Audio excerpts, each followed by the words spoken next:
존경하고 사랑하는 우리 구독자 여러분 반갑습니다. 여러분의 천만 라디오 천회장입니다. 전 시간에 이어서 한번 또 2편 올리도록 할게요. 영상이 너무 길어질 것 같아서 아마 좀 잘라봤습니다. 잘라서 올리겠습니다. 그래서 이제 삼성전자나 그 하이닉스 4분기하고 내년 실적 전망치는 하향 조정했는데 그 관련된 이야기를 한번 질의를 해봤습니다. 그래서 삼성의 그 4분기 영업이익 추정치를 9조 원에서 8조 5천억으로 이제 내리는 거예요. 그 내년 1분기 영업이익은 한 8조 한 3천억 정도로 보는 것 같습니다. 좀 많이 다운시켰네요. 보니까 영업이익을 8조 3천억. 스마트폰 실적도 이제 실적도 있는 만큼 내년 2분기까지는 한 8조 원대 정도 초중반을 유지할 수 있을 것 같다. 그렇게 보는 것 같습니다. 그래서 하이닉스는 이제 4분기 영업이익을 한 9천억 정도로 이제 추산을 하더라고요. 9천억. 상황을 좀 더 봐야 할 것 같은데, 내년 1분기에는 한 1,300억 정도, 2분기에는 7천억 정도의 영업이익을 기록할 것으로 예상을 하는 것 같아요. 애널들이. 그래서 메모리 반도체 가격이 많이 하락하고 있고, 내년 1분기 출하량이 감소할 것이기 때문에 이익의 레벨 다운을 많이 해야 할 것 같다. 그렇게 보는 것 같습니다.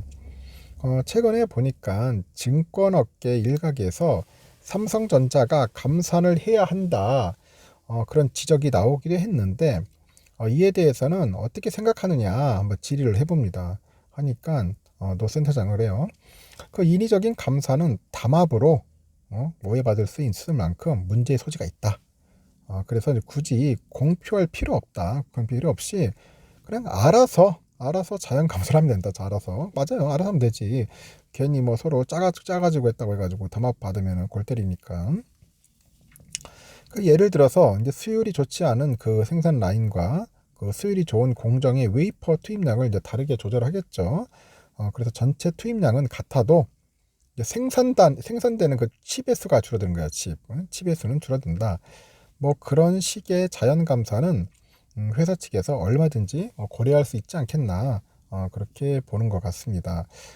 그래서 글로벌 반도체 기업들하고 이제 비교를 하면은 삼성전자 주가가 가장 덜 하락을 했다고 해요. 덜 하락을 했고 엔비디아가 한 56% 정도, 그 마이크론이 한 45% 정도 이제 떨어졌지만은 그 삼성은 27% 정도 하락을 했어요. 그래서 상대적으로 이제 선방을 했습니다.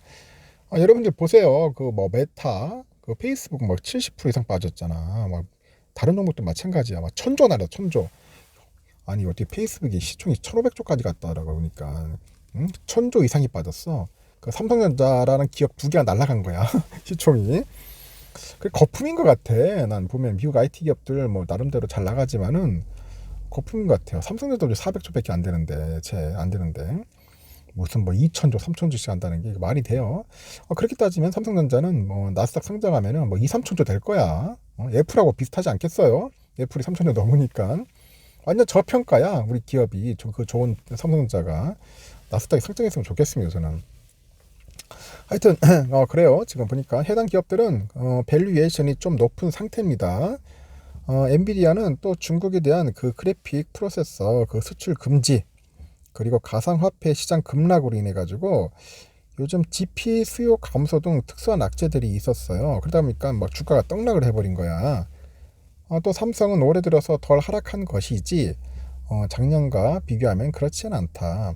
한마디로 주가가 다른 반도체 기업들에 비해서 덜 올랐으니까 덜 빠진 셈이다. 그렇게 보는 것 같아요. 그래서 이제 반도체 기업들 사이에서 삼성의 그 상대적인 투자 매력은 어느 정도냐 보니까 지금처럼 TSMC가 3나노 반도체 시장에서 헤매준다면은 삼성이 3나노 2세대 양산 시기를 앞당길 것 같아요. 3나노 2세대부터는 전력 소모가 많이 줄어든다고 합니다.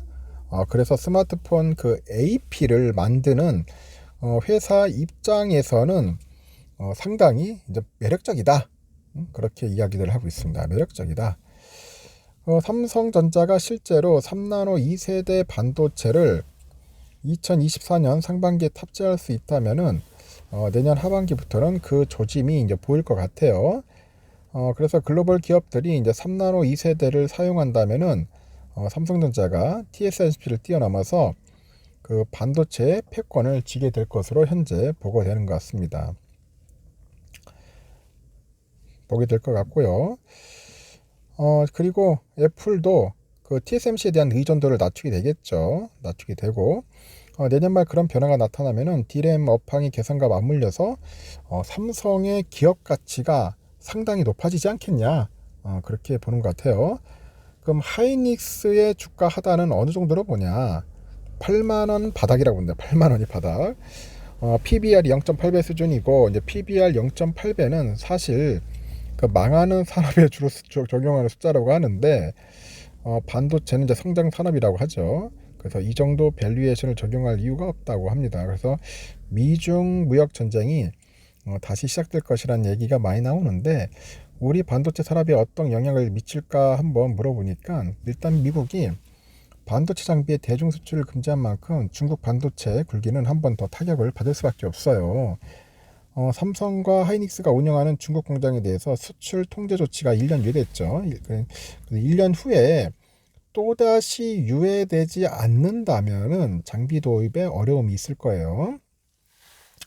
또 우리 기업들 입장에서는 한쪽 편에 서지 않고 중립적인 태도를 취하면서 기술을 발전시켜 나가는 게 최선이라고 보는데, 한국 기업들이 강점을 갖고 있는 메모리 반도체는 CPU, GPU 같은 그런 시스템 반도체와 달리 범용이야, 범용.